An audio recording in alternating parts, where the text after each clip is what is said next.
Good morning to one and all. और आज हम बात करेंगे नॉन फाइनाइट्स की। नॉन फाइनाइट्स के बारे में हमने पहले भी डिस्कस किया है, लेकिन आज उनकी जो फर्दर 3 टाइप्स होती हैं उनको हम पढ़ेंगे। तो पहले बात कर लेते हैं नॉन फाइनाइट वर्ब्स की।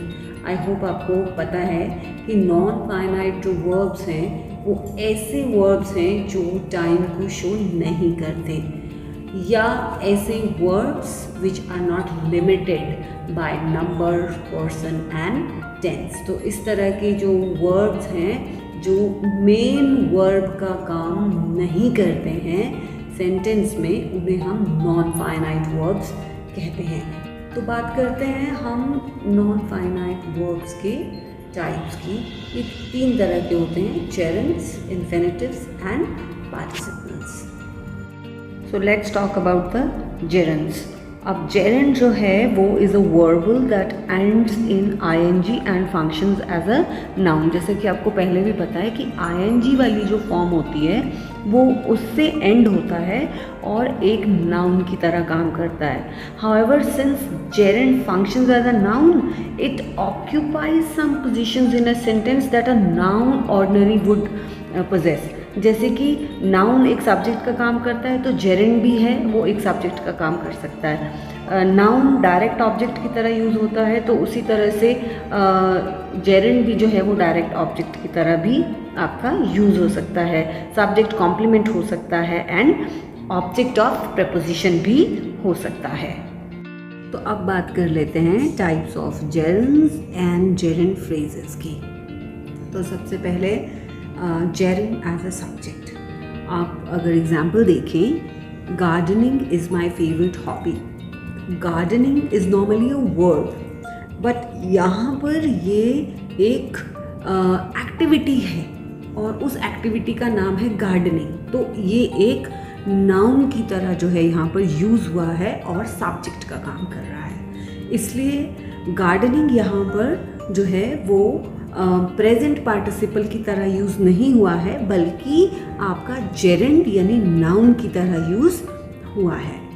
और इसमें आप देखिए डायरेक्ट ऑब्जेक्ट की तरह किस तरह से जेरेंड्स यूज़ होते हैं। नेक्स्ट एग्जांपल आप देखिए, माई नेबर्स एडमायर माई गार्डनिंग, कि मेरे नेबर्स जो हैं वो एडमायर करते हैं मेरी गार्डनिंग को।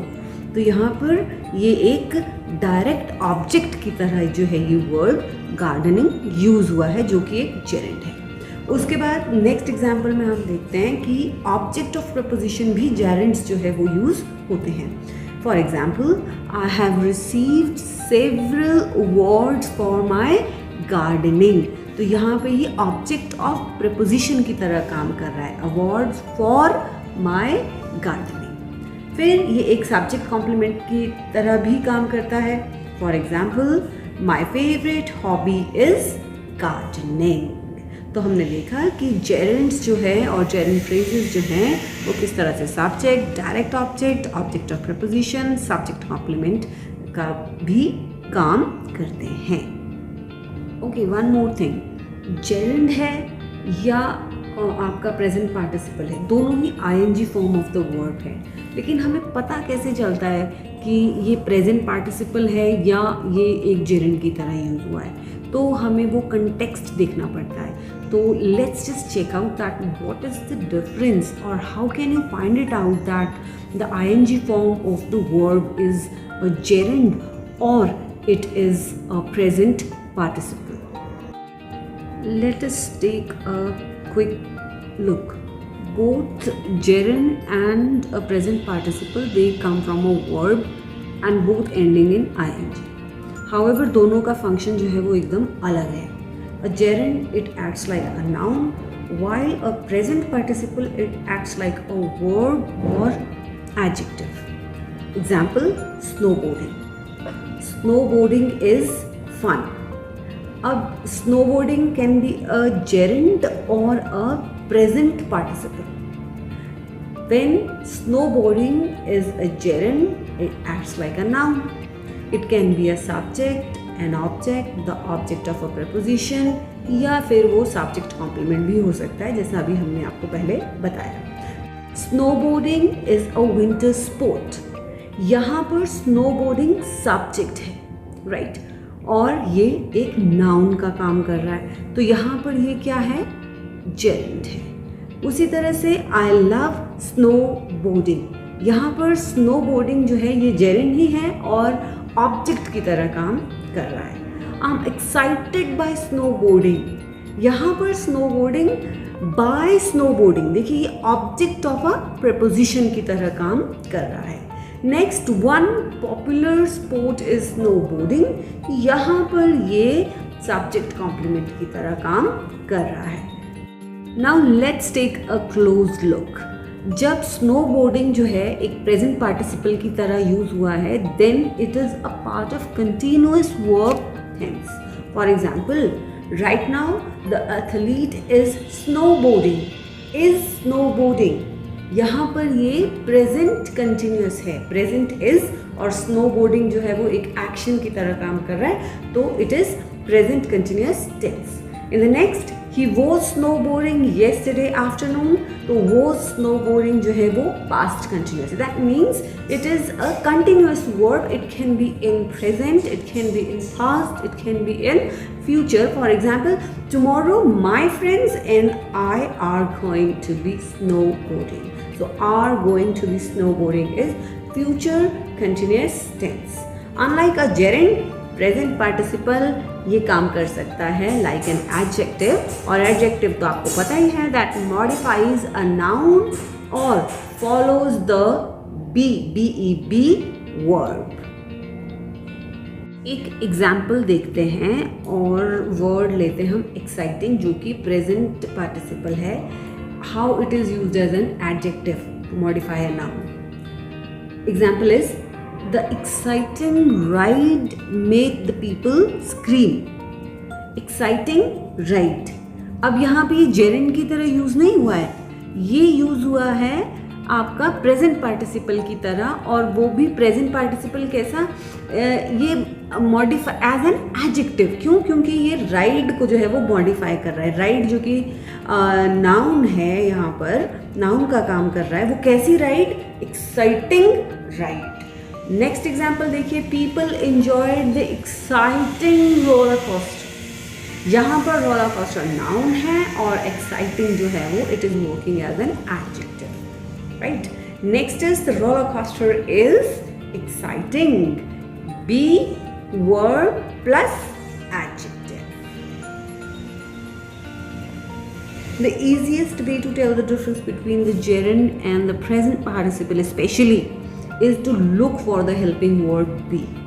If you find a form of be, जो कि आपको पता ही है, is, am, are, was, were, been, being, ये be की forms हैं। इनके बाद अगर ing form हो verb की, तो वो present participle की तरह काम कर रहा है, वो gerund नहीं है।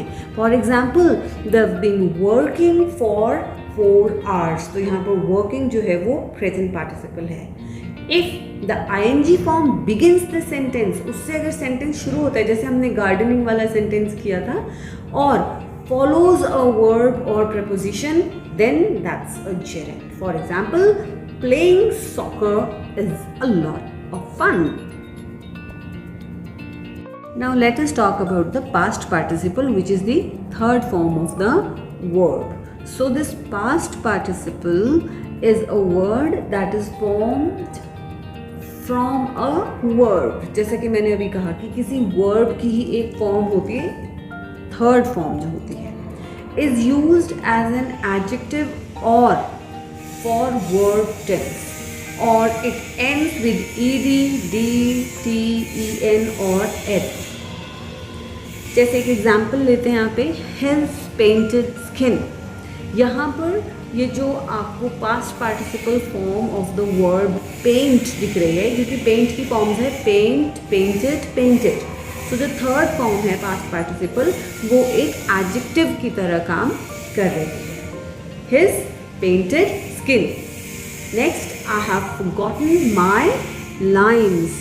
हैव फॉरगॉटन माय लाइन्स, यहाँ पर ये आपको प्रेजेंट परफेक्ट टेंस है, ऐसा आपको बता रही है। That means it is used as an adjective and even for a verb tense.